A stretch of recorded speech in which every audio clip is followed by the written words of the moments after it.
there, I'm Deborah with the Namaste Council, and I've been doing a series of breathing techniques that are really good for the lungs to help boost your elasticity and the capacity in your lungs to help you in case coronavirus it's in the air everywhere, and while we don't get it necessarily from the air, it's only through somebody's cough, sneeze, breath, etc. It does linger, and of course if you're in enclosed quarters, it's worse. I personally have been avoiding going to public places as much as possible, and I of course encourage everybody to be as safe as they can. But regardless, breathing techniques are always good for you. The breathing technique that I'm going to showcase today is it's not appropriate for people that are pregnant. A lot of breathing techniques are not appropriate for people that are pregnant. And but other than that, it should be okay. If you have COPD or if you have asthma, it actually should be good for you, but you may have to go at it slower because it may be a little bit more uncomfortable. So I call this the 25% breath, or 25, 25, 25. So the way that I look at this is we are filling our lungs, but with every inhalation, we're only inhaling to 25% capacity. So in reality, most of us do not ever breathe to 100% capacity in one breath. And one of the things that yoga teaches us is to try to get to that 100% with each breath. But what we're doing with 25% breath is we are kind of doing little steps. So with the first inhalation, you fill to here, the second inhalation to here, third inhalation to here, and then the fourth inhalation is at capacity. And you should really feel that it's a workout for your lungs, and you should really feel as if you're stretching out your lungs. That's what you're trying to do. And the exhale is one nice, smooth exhalation. And as I've said in my prior videos, for the most part, yogic breathing styles are always in through the nose and out through the nose. So anyway, I'm going to demonstrate this. And I always have a hard time getting started. I always feel that, it's hard to gauge where that 25% is. And I always kind of take in too much, and my last 25%, it's like, oh my God, I can't get anything more in. So I'm going to try to pace myself, and of course when you do it and try it, be gentle with yourself and understand that it kind of takes a while to figure out that 25%. So I am going to kind of go 1, 2, 1, 2, 3, 4, and hopefully you should be able to hear me, and then exhale, and I'll kind of go down like this with the exhalation. So I will begin.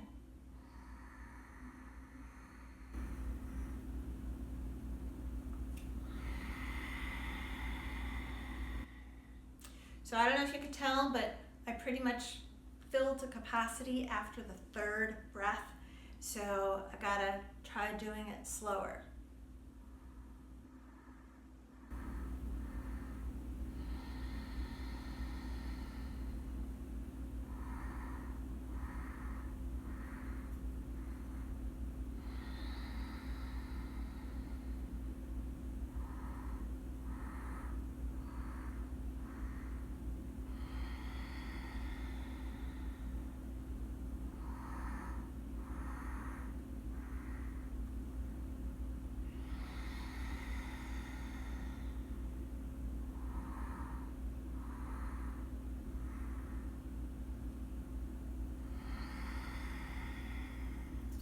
So when you do this, of course, the longer you can go, the better.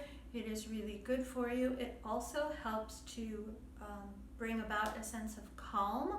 I actually like to do this in bed at night before I go to bed, like when I'm lying down in bed. I like to do it because I find that it really calms me down, and it definitely is a calming breath. Most breathing techniques in yoga are very calming. The concept behind a lot of the breathing techniques is when your exhalation is longer than your inhalation, and it wasn't necessarily that case for this one. But whenever your exhalation is longer than your inhalation, then your parasympathetic system is kicking in. The parasympathetic system is what counteracts fight or flight. So if you think about it, if you are being chased by somebody, or if you just had like a flat tire, or if you just broke a tooth, or for whatever reason, if you're nervous, it's common that you're going to have shallow breathing like this, and it's going to be more bumpy. So this is totally the opposite. We're trying to really go slowly through that 25, 25, 25. So I'm going to do it again, and I'm going to try to do it as slow as I can. Another visual you can have is of a balloon, and it's kind of like imagine that every inhalation you're blowing into the balloon, so it's like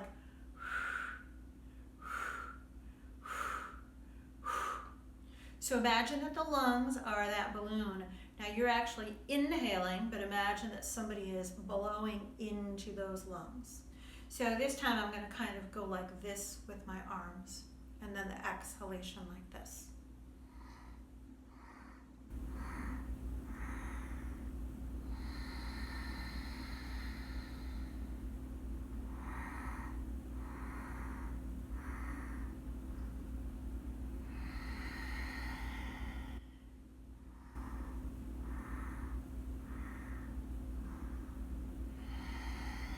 And if any of you have done a lot of singing or taken singing lessons, you will have done a lot of breathing techniques, because singing lessons is also about boosting that lung capacity.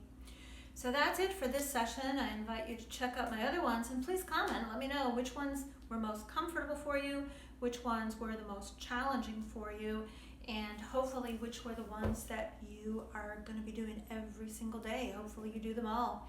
So please check out my other videos. Check out my website, the Namaste Council, where I have a lot more about breath work and other healing modalities.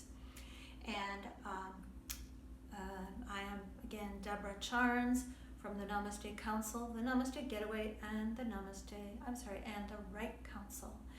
So in closing, from my heart to yours, namaste.